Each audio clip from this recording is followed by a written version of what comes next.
In Chapter 2, we're going to study radical functions, and in Section 2.1, we're going to look at radical functions and transformations.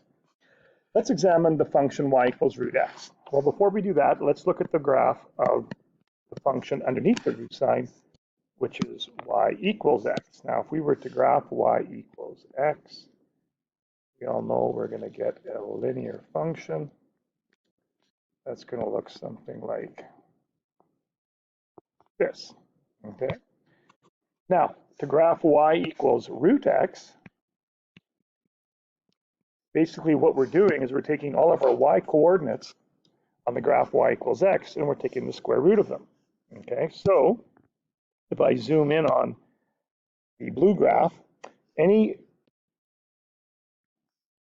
x value out here I can't use because the square root of a negative number I can't do. So when I take the square root of a value, the lowest value I can start at is 0, and the square root of 0 is 0. The square root of 1 is 1. I have my y value of 4 here, and the square root of 4 is 2. I have a y value of 9, and the square root of 9 is 3. So if I was to graph my root function, it's going to look something like this. Okay?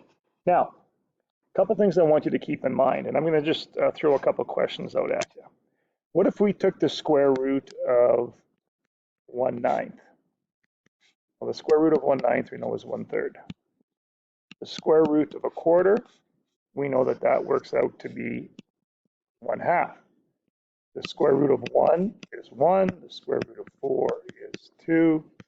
The square root of 9 is 3. Okay?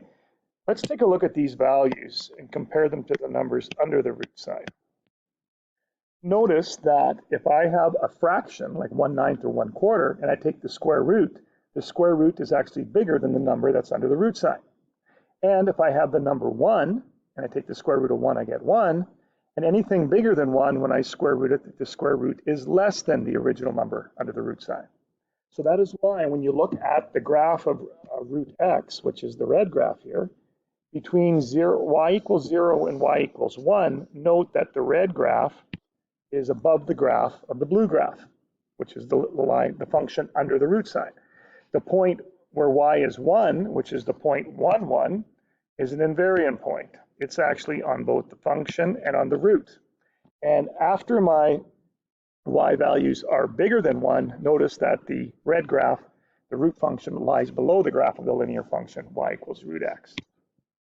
So there's our basic root x graph. Now, based on our study from chapter 1, what do you think is going to happen if I have y equals root x plus 2?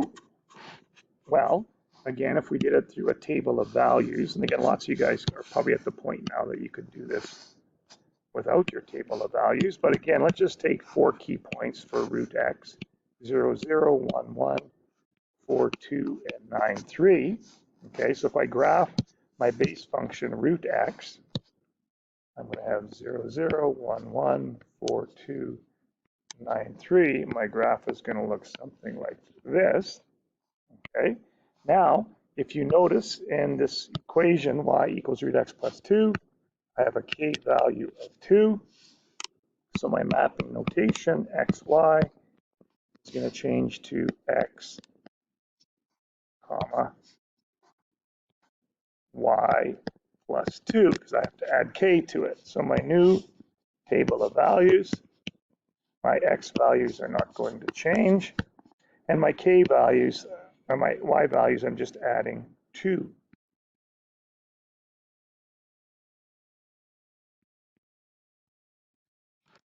So I'm going to have 0 and 2. I'm going to have 1 and 3. I'm going to have 4 and 4. And I'm going to have 9 and 5. And there would be the graph of that function. Okay, so just like we did in chapter 1, the same transformations apply to my radical function. I'm just changing my base function. All right, so I want you to pause the video and give this one a try.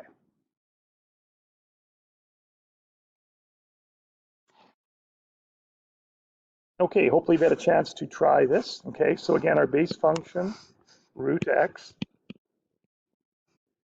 My key points are 0 and 0, 1 and 1, 4 and 2, 9 and 3. And you could graph that if you want. We know what that looks like. And now we are going to do our transformation.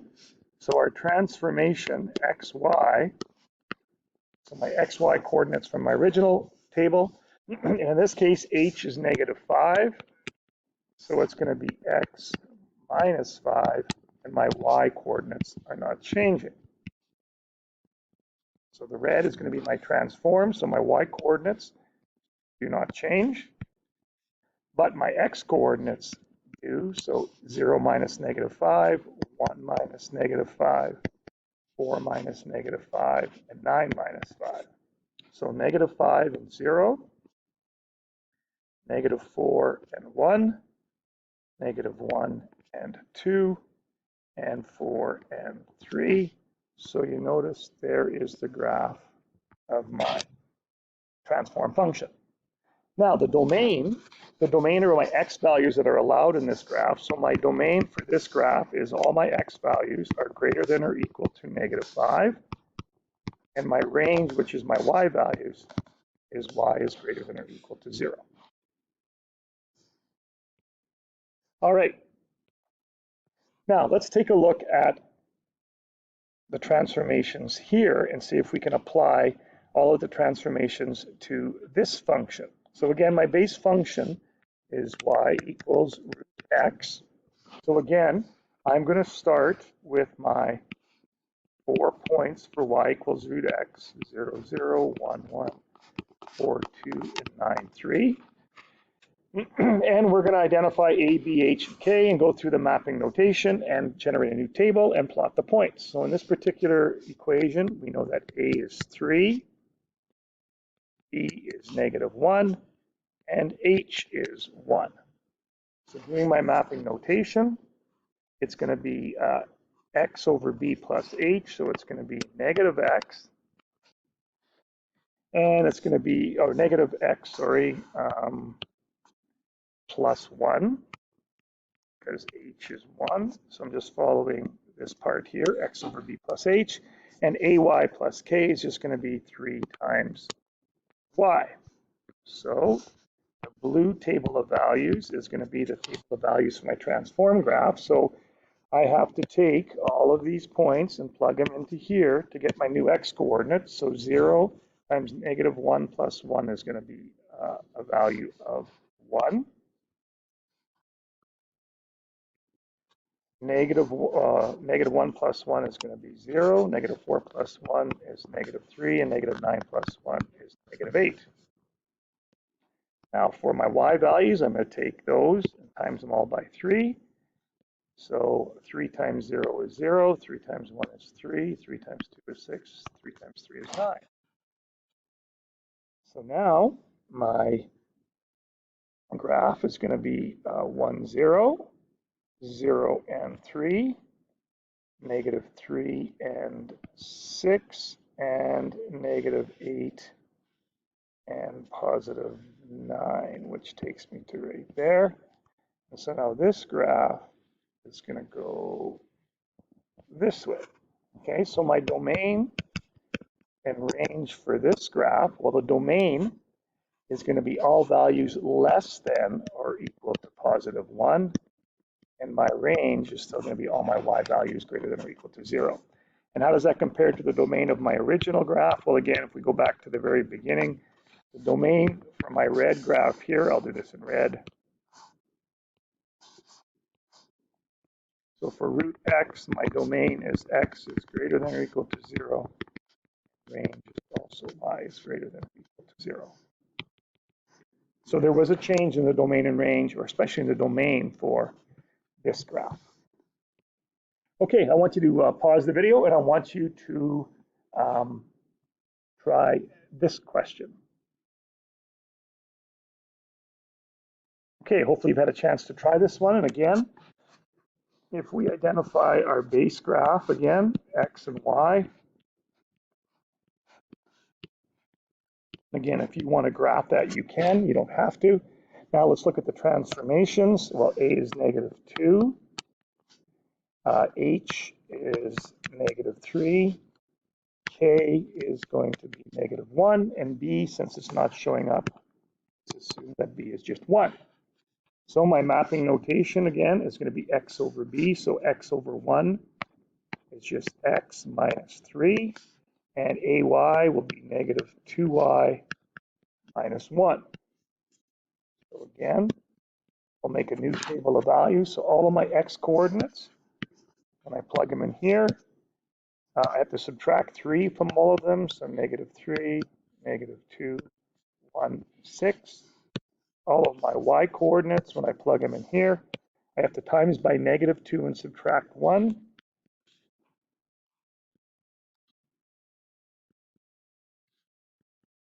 So those are the points. So now -3, -1 is right here. -2, -3 is going to be down here. 1 and -5, and 6 and -7. So you can see that my graph looks something like this, and it continues off in that direction, and it stops right there. So my domain for this graph is everything to the right of, so x is greater than or equal to -3. My range now, the highest y value I go is to -1. So y is less than or equal to -1. And if you looked at part B, identify the domain and range of root x. Well, we know the domain for root x is greater than or equal to 0. And the range is y is greater than or equal to 0. That's again for the function root x. How are the domain and range affected? Well, my range is affected, or my domain, sorry, it's shifted 3 units to the left, the graph, so x is greater than or equal to -3. And for the range, it's been reflected in the x-axis and shifted 1 unit down, so all my range values are less than or equal to -1. All right, a couple applications now where I give you the graph and you have to answer some questions here. It says Maylene is designing a symmetrical pattern. She sketches the curve she wants and determine the equation and the equation of its reflection in each of the 4 quadrants. Okay, so the graph of this is a transformation of the root function root x. Okay, so if we graphed root x, the original graph would look something like this. Okay, so there would be the graph of root x. And notice that for each of these, all of the y coordinates are double. So the black graph here in quadrant 1 is y equals 2 root x. So there is the base function for this particular question. Now in quadrant 2, this is in quadrant 1. In quadrant 2, it would be a reflection in the y-axis, so it would be 2 the square root of -x. And so it would be over here. Now in quadrant 3, it would be reflected down, so it looks something like this. So it would be y equals -2 now reflected across the x-axis, and that's not going to change. And then in quadrant 4, we're going to reflect it back across the y-axis, so it's going to again look something like this. So in quadrant 4, it's going to be the x-coordinate that gets negated again. So I'm going to get something like that. Okay, and that would be the transformations. And that's if I dealt with it as a vertical stretch. Okay. Now, you could consider this as a horizontal stretch as well, but for right now, we'll just consider it as a vertical stretch. Okay, question here is asking us to determine 2 forms of the equation for the function shown. The function is a transformation of the function y equals root x. Well, let's put that y equals root x in there. So if I use 1 and 1, 0, 0, 4 and 2, and 9 and 3. So there would be the, whoops, there would be my base graph, y equals root x. And if you look, the blue graph, all of the y coordinates are exactly half the value of the y coordinates on the red graph. So one possible equation for this would be y equals 1/2 of root x. Okay. Now, the other way we could do this, well, if we move 1/2 inside of the root sign, that would mean I would have a 1/4 inside. So therefore, we could write the square root of 1/4 x is going to give me the same result. Okay, and if I wanted to do it algebraically, first of all, as a vertical stretch, we would have y equals a root x. Okay, well, if y is 1/2, sorry, y is 1/2 when x is 1. I just took a point, sorry, off of the graph. And if I square both, if I square root of 1 is 1, so a is going to be 1/2. So that's how I could come up with that equation. Now, if I did it as a horizontal stretch, we could start with y equals the square root of bx. And now if I put a 1/2 in for y when x is 1, now I square both sides and I get b being 1/4, and that's how I come up with that equation. All right, last one is an example application question. It says a company estimates the cost of production using the function Cn equals 20 root n plus 1,000 in dollars is the cost in dollars to produce n items. Describe the transformation of this function as compared to C equals root n. Well, in this particular equation right here, notice I have an A value that is 20, and I have a K value that is 1,000. So therefore, I have a vertical stretch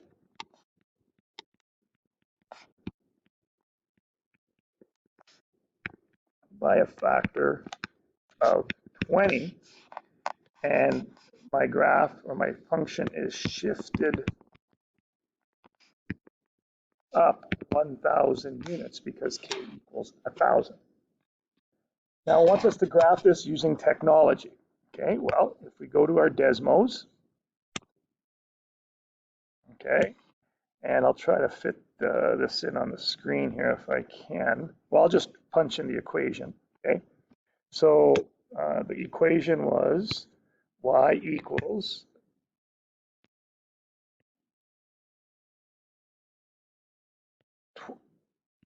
y equals 20. Oh, we're having trouble. My projected screen is not as big as the screen for Desmos. Let's try and move this down here again. We'll start again. So we have y equals 20 times the square root of x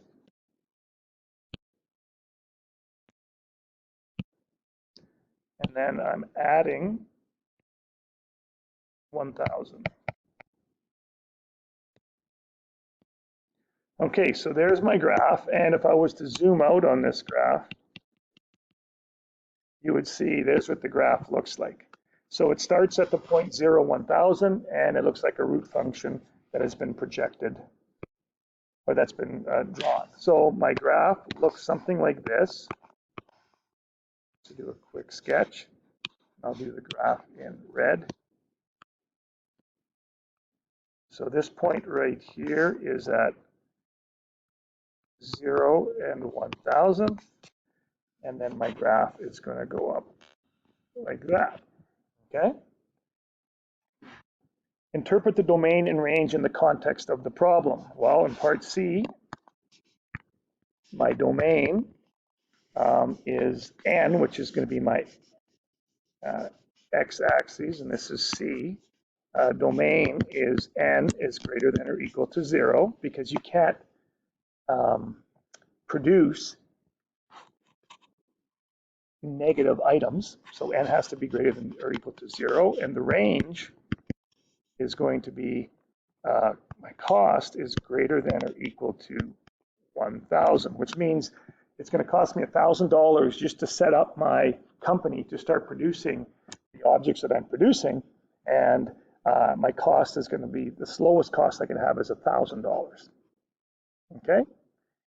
And finally, it says, use the graph to determine the exact cost to produce 12,000 items. Well, to produce 12,000 items, I'm going to have to graph the constant y equals 12,000. And if I do that, I'm going to have to zoom out again so I can see that graph. And then we're going to look for the intersection point of those two, which is going to be somewhere out over here. Now, off this graph, it's very hard to read, so I'm going to do this algebraically. So all I'm going to do is I'm going to put 12,000 in for C in this equation, and I'm going to solve. So I'm going to get 12,000 is equal to 20 square root of n plus 1,000. So I'm going to subtract 1,000 over and get 11,000 is 20 root n. And now I'm going to divide both sides by 20. So I have 11,000 divided by 20 is going to leave me with a value of 550 is equal to the square root of n. And then I have to square both sides to get my final answer. And it's going to be 302,500 is equal to n. Okay, so, oh, you know what? I screwed that totally up. 12,000 is my number of items. I apologize. Sorry.